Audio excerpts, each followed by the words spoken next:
ሁላችሁ በእግዚአብሔር ሰላምታ እንደምንዋላችሁ። አሜን። ምሕረት ቸርነቱን አብዝቶ እስከዚህ ያቆየን። በእድሜያችን ላይ የዛሬዋን ዕለት ይችን ሰዓት የጨመረልን የአባቶቻችን አምላክ ልዑለ ባሕርይ እግዚአብሔር ስሙ የተመሰገነ ይሁን። በዚህ ዕለት ያሰባሰበን የረዳን አምላካችን ስሙ የተመሰገነ ይሁን። ልደታና ሶሊያና ይላል። እውነተኛ ታሪክ ነው። በፈረንጆች 2016 ዓ.ም በአውሮፓ ሀገረ ስብከት ለአገልግሎት ተጉዤ ነበር። ጉባኤያቱ በተለያዩ ሀገራትና ከተሞች የሚካሄዱ ሲሆን ግንቦት ልደታ ከመከበሩ ከሳምንት በፊት ቩርዝቡርግ ወደምትባል አነስተኛ የጀርመን ከተማ አቅንቼ ነበር።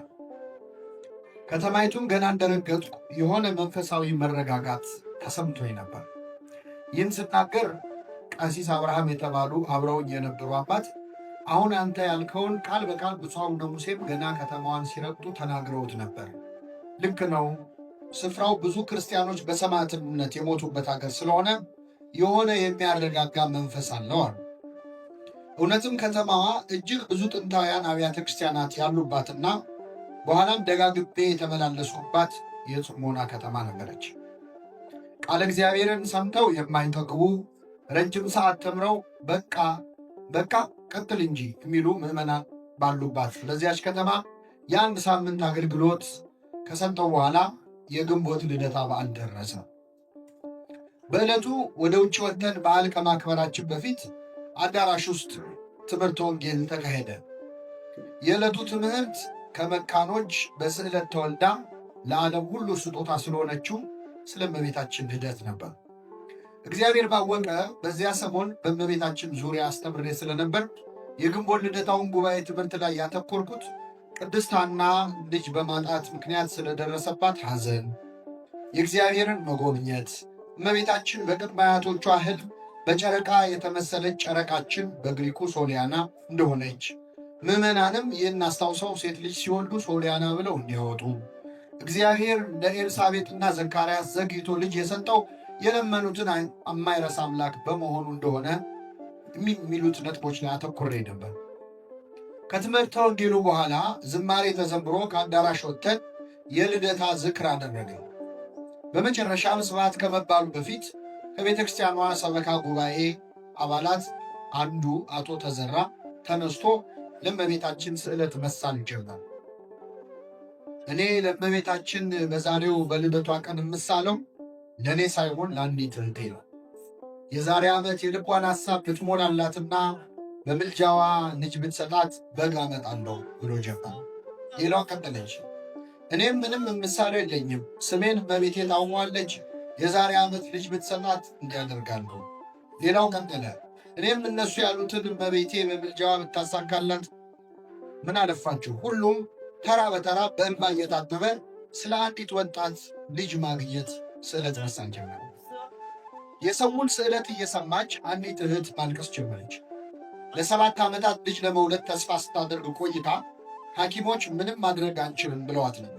ልባሉ የጀርመን ሐኪም 5 ጊዜ ያህል ብትታይም በሕክምና ምንም ማድረግ አልተቻለም።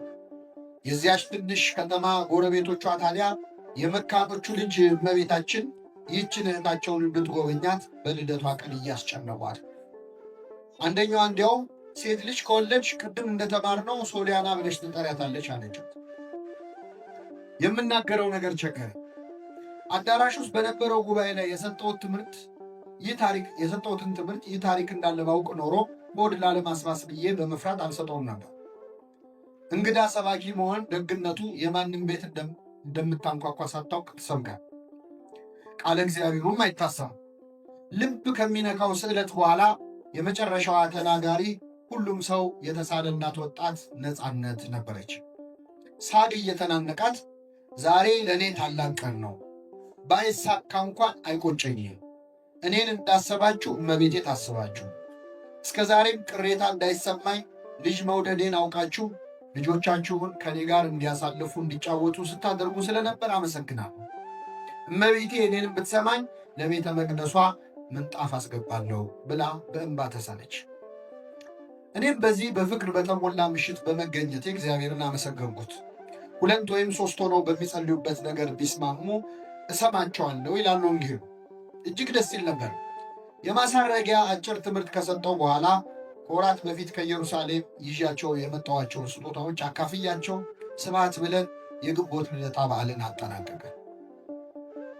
ግን ደግሞ ይህ ሁሉ እንባ ፈሶ ሳይሳካ ቢቀርስ? እንዲያው እምነታቸው ቢደክም ይሆን? የእመቤታችንን ምልጃ ቢጠራጠሩስ? የእግዚአብሔር ቸርነት ቢክዱስ?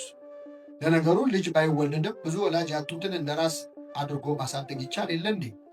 የግድኛ ያልነው ብቻ ይሁን አይባልም። የማይጠቅመንን ደግሞ ፈጣሪ አይሰጠን። ግን ደግሞ መጽሐፍ ቅዱስ ላይ ካሉት 7 መካኖች 6ቱ ወልደዋል። ያልወለደችው ሜልኮል በመቅሰፍት ምክንያት ነው። እርግጥ ነው 7 ዓመት ታግሳ ጠብቃለች። ሐኪሞቹ 5 አይተው ምንም ማድረግ አልቻሉም። አጉል ተስፋ ማድረግ ይሆን? በጣም ተጨነቁ። ብዙ አላስጨንቃችሁም። ይህ በሆነ ልክ በዓመቱ የዚያ ሁሉ እንባ የሆነች ሴት ልጅ ድንግል ማርያም ለነፃነት ሰጠቻት። ለግንቦት ልደታ ሁሉም ስለቱን አስገባ። እኔም በወቅቱ ሌላ ቦታ አገልግሎት ስለነበረ መገኘት ባልችልም ዘግይቼ ግን ወደዚያች ከተማ ማቅናቴ አልቀረም። መዘግየቴ ለበጎ ሆነው የሕፃኗ ክርስትና ላይ ደረሱ። ክርስትና አንስተን ቀድሰን ልመናዋ፣ ክብሯ፣ የልጇም ቸርነት በእውነት ይደርብንና እመቤታችን ያደረገችው ተአምር ይህ ነው ለማለት በቃ። ሕፃኗ አሁን ልክ 7 ዓመት ሞልቷታል። ሶሊያና ጸጋዬ ትባላለች። ስለ ማርያም ካየች ሮጣ ትስማለች። ከዛ ማርያም ማርያም ትላለች። እናቷ እኔን የሰማች ድንግል ማርያም እናንተንም ትስማችሁ ትላለች። ይህ ምስክርነት ቢዘገይም ዘንድሮ ጻፍኩት። እመቤታችን እንዲህ ናት። ስብሐት ለእግዚአብሔር።